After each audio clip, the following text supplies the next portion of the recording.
Hello everyone, good afternoon. Page number wise question series के अंदर आज हमारा पेज नंबर है 306।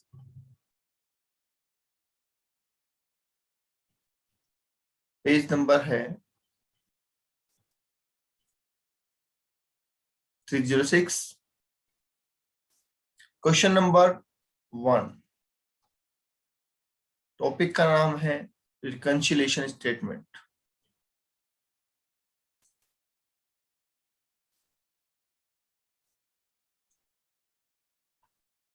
ओके, चलिए शुरू करते हैं। The financial profit and loss account for the year ended 17-18 of the company show a net profit of rupees 26,28,000। मतलब ये फाइनेंशियल प्रॉफिट दे रखा है हमें। During the course of cost audit it was notice that, हमें क्या पता चला, ये डिफरेंसेस पता चले। Work out the profit as per cost accounts, briefly explain the adjustment. Okay, तो चलिए देख लेते हैं। फॉर्मेट पहले हेडिंग लगाएंगे सबसे पहले, conciliation statement for the year ended 31st March 2018। Okay, यहाँ पे हम लिख देंगे पर्टिकुलर्स, तो यहाँ पे लिख देंगे अमाउंट इन रुपीज। ओके, चलिए शुरुआत करने के लिए हमें प्रॉफिट कौन सा दे रखा है। हमें प्रॉफिट दे रखा है फाइनेंशियल प्रॉफिट, तो सबसे पहले हम लिख देंगे profit as per financial records. Profit as per financial records कितना दे रखा है? 26,28,000, राइट। ओके, अब आइए फर्स्ट एडजस्टमेंट क्या कह रहा है। The company was engaged in trading activity by purchasing of goods rupees 4 lakh and selling it for rupees 5 lakh after incurring an expenditure of rupees 25,000। 4 lakh का सामान लिया, 5 लाख में बेच दिया, 25,000 का खर्चा किया है। तो ट्रेडिंग कंपनी से प्रॉफिट हुआ या लॉस, ये आप वर्किंग नोट में निकाल लेंगे। तो मैं आपको यहाँ दिखा देता हूँ, working note number 1, trading activity. Okay, simple point बताया हुआ आपको, sales minus purchase minus expenses, right. हमने सेल किया 5 लाख रुपए में, हमारी परचेज थी 4 लाख रुपए की, और हमारे एक्सपेंसेस है 25,000 रुपए की। तो अल्टीमेटली हमें 75,000 का प्रॉफिट हुआ है, राइट। अब ये प्रॉफिट फाइनेंशियल स्टेटमेंट में तो आया है, जबकि कॉस्ट स्टेटमेंट में नहीं आया है। तो हमारा फाइनेंशियल प्रॉफिट बढ़ा हुआ है, राइट। तो हमें उसको क्या कर देना है, कम कर देना है। तो चलिए लेस कर देते हैं, क्या, ट्रेडिंग प्रॉफिट 75,000 का ट्रेडिंग प्रॉफिट हम कम कर रहे हैं फाइनेंशियल प्रॉफिट में से। ओके, ये हो गया पहला एडजस्टमेंट। दूसरा एडजस्टमेंट में क्या कह रहा है, देखिए, some old asset sold at the end of fetching a profit of rupees 80,000। हमने कुछ असेट को बेचा और उसमें हमें 80,000 रुपए का प्रॉफिट हुआ। अब असेट को बेचने से जो प्रॉफिट होता है वो भी फाइनेंशियल स्टेटमेंट में तो आता है, पर कॉस्ट में नहीं आता है। तो इसलिए फाइनेंशियल स्टेटमेंट बड़ा हुआ है और हम उसे क्या कर देंगे, लेस कर देंगे। तो इसे भी लेस कर दीजिए आप। प्रॉफिट ऑन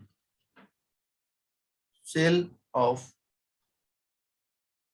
ओल्ड एसेट 80,000 रुपए, ठीक है। अब इसे भी क्या कर देंगे, 80,000 रुपए को भी लेस कर देंगे। नेक्स्ट आ जाइए, a major overhaul of machine was carried out for rupees 4 lakh and the next such overhaul will be done only after 4 years। मतलब 4 लाख रुपए का हमने कैपिटल एक्सपेंसेस किया है मशीन के ऊपर और वो खर्चा अब 4 साल बाद होगा। मतलब इस एक्सपेंसेस का जो बेनिफिट है वो हमें 4 साल तक मिलेगा। तो जाहिर सी बात है कैपिटल नेचर का एक्सपेंसेस है। फाइनेंस में पूरा चार्ज कर दिया गया है 4 लाख रुपए का, जबकि कॉस्ट में कहा गया कि भैया 4 लाख का है और 4 साल काम आएगा तो अमोर्टाइज कीजिए, तो 1 लाख ही चार्ज किया गया है। समझ रहे? तो फाइनेंस में चार्ज किया पूरा और कॉस्ट में चार्ज किया 1/4। तो फाइनेंस का प्रॉफिट क्या हो गया?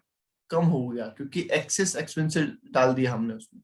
ठीक है, तो इसलिए हम क्या कर देंगे, उसको वापस बढ़ा देंगे। कितना? 3/4। तो ऐड कर देंगे हम ओवरऑल एक्सपेंसेज 3/4। समझ गए? 1/4 तो कॉस्ट में भी आया है, 1/4 तो फाइनेंस में भी आना चाहिए, तब तक तो बराबर है। पर फाइनेंस में हमने पूरा डाल दिया, तो इसलिए 3/4 को क्या कर रहे हैं हम वापस एड बैक कर रहे हैं। तो 3 लाख रुपए हम वापस ऐड कर देंगे। ओके, चलिए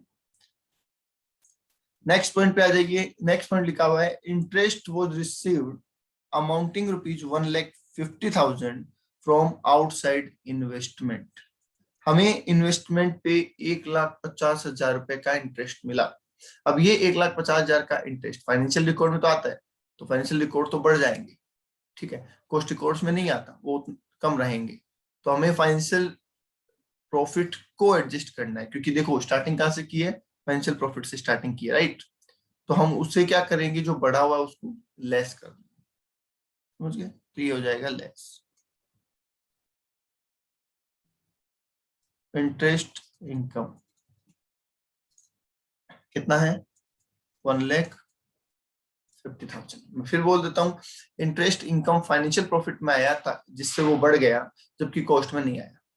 अब फाइनेंशियल प्रॉफिट को एडजस्ट करके हमें किसके बराबर लाना है? कॉस्ट प्रॉफिट के बराबर। इसलिए हम उसको क्या कर रहे हैं? घटा रहे हैं। लास्ट पॉइंट कह रहा है, works in progress valuation of financial account does not as a practice to take into account factory overhead.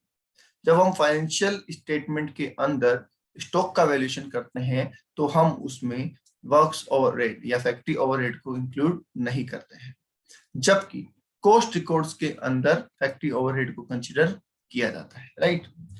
अब ये कह रहा है कि ओपनिंग स्टॉक के अंदर, ओपनिंग WIP के अंदर 1,80,000 का फैक्ट्री ओवरहेड था। ठीक है, देखिए कैसे, finance account, cost account, factory overhead जो था, ठीक है, वो था फाइनेंस अकाउंट में तो लेते नहीं है, फाइनेंस अकाउंट में तो लिया नहीं स्टॉक का कैलकुलेशन करने के लिए, जबकि कॉस्ट अकाउंट्स में लिया 1,85,000 का। ठीक है, तो इसका मतलब फाइनेंस अकाउंट में जो चीज जीरो रही होगी, कॉस्ट अकाउंट्स में वो स्टॉक 1,85,000 हो गया होगा। ठीक है, तो ओपनिंग स्टॉक के लिए बात चल रही है, तो क्या इस कैलकुलेशन से हम ये कह सकते हैं कि फैक्ट्री ओवरहेड की वजह से ओपनिंग स्टॉक जो है, ओपनिंग स्टॉक जो है वो कॉस्ट अकाउंट्स में ज्यादा है और फाइनेंशियल अकाउंट्स में कम ले रखा है? समझिए, कॉस्ट अकाउंट्स में हमने 1,85,000 से ओपनिंग स्टॉक कम ले रखा है। अब ओपनिंग स्टॉक कम लेने का मतलब क्या हुआ? ओपनिंग स्टॉक का नेचर क्या होता है? डेबिट नेचर होता है, एक्सपेंसेस नेचर होता है। ठीक है, और फाइनेंस में हमने एक्सपेंसेस कम लिख रखा है, इसका मतलब फाइनेंस का प्रॉफिट बढ़ा हुआ है, राइट? और बराबर लाने के लिए हम उसको क्या कर देंगे? लेस कर देंगे। तो आप लेस कर दीजिए यहाँ पे,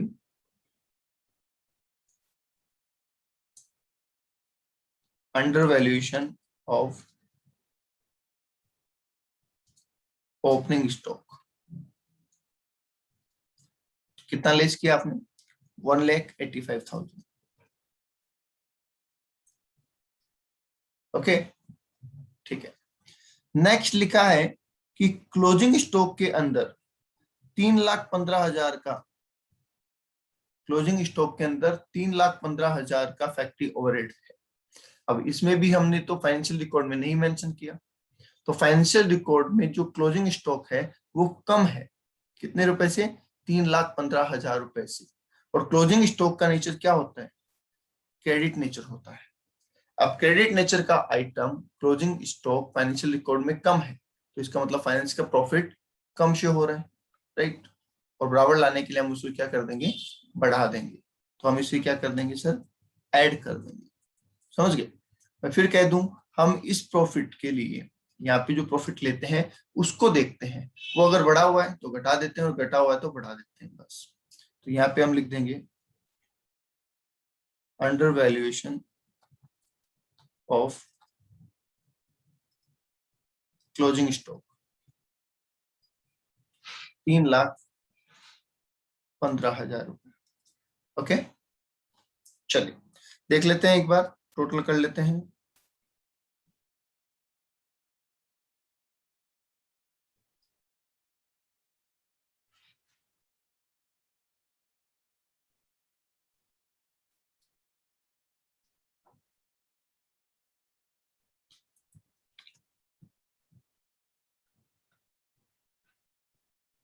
हम्म 26,28,000 प्लस 3,00,000 प्लस 3,15,000, ठीक है। माइनस कर देते हैं इसमें से 75,000, माइनस कर देते हैं 80,000, माइनस कर देते हैं 1,50,000, माइनस कर देते हैं 1,85,000। ये बच जाता है हमारा 27,53,000, ठीक है। Profit as per cost records, ये आ गया हमारा profit as per cost records. I hope आपके समझ में आ गया होगा। अगर क्वेश्चन अच्छे से समझ में आ गया हो, कॉन्सेप्ट समझ में आ गए हो, तो वीडियो को लाइक करें और शेयर करें। आज के लिए इतना ही, थैंक यू। आंसर मैच कर लेते हैं, अगर आप आंसर मैच करना चाहें तो कर सकते हैं।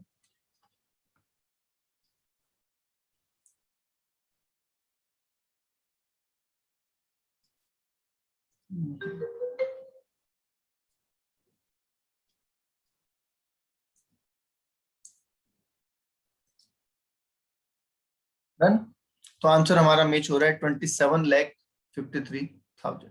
यहाँ पे रिवर्स किया गया है, ये कॉस्टिंग प्रॉफिट को लेके चल रहे हैं, मतलब चलेंगे तो कहाँ से? कॉस्टिंग प्रॉफिट तो देखिए दे ही नहीं रखा हमें, कॉस्टिंग प्रॉफिट तो दे नहीं रखा ना। तो इन्होंने क्या किया, फाइनेंशियल प्रॉफिट को नीचे शो किया, कॉस्टिंग प्रॉफिट से चल रहे हैं, पर हमें को ऐसा नहीं करना है। हमें फाइनेंशियल प्रॉफिट दे रखा है तो आप फाइनेंशियल प्रॉफिट से चलिए, और आपका आंसर ये रहा। ओके, चलिए आज के लिए इतना ही, थैंक यू।